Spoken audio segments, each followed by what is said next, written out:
Bonjour tout le monde, bienvenue pour votre horoscope de ce joli mois de mai.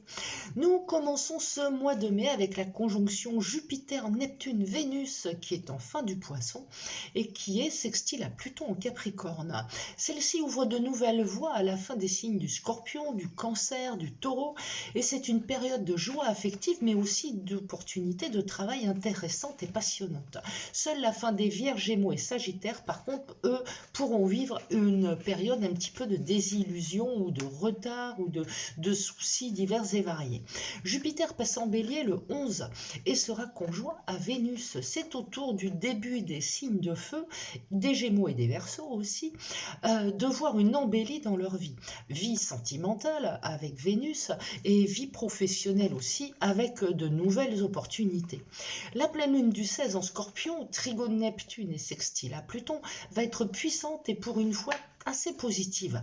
Elle est positive pour les signes d'eau qui forgeront de nouveaux projets et pour les Capricornes et les Vierges. Il faut s'attendre à des coups de chance, à des réconciliations et à beaucoup d'inspiration pour trouver des solutions aux problèmes. Elle est un peu plus difficile pour les Lions et les Verseaux qui seront un peu plus irritables, mais qui aussi verront des projets piétiner un petit peu. Mais enfin bon, elle est quand même pas franchement dramatique, cette pleine lune. Mars passant Bélier le 25, conjoint à Jupiter aussi. C'est pour le coup que les signes de feu verront une nouvelle impulsion à leur vie. La nouvelle lune du 30 en début Gémeaux va mettre l'accent sur la communication.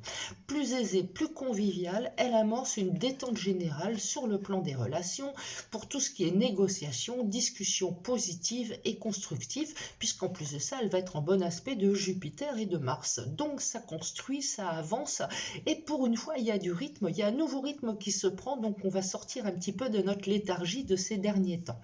Donc sur cette note d'espoir, je vous laisse et je vous dis au mois prochain et je vous souhaite une excellente journée. Au revoir.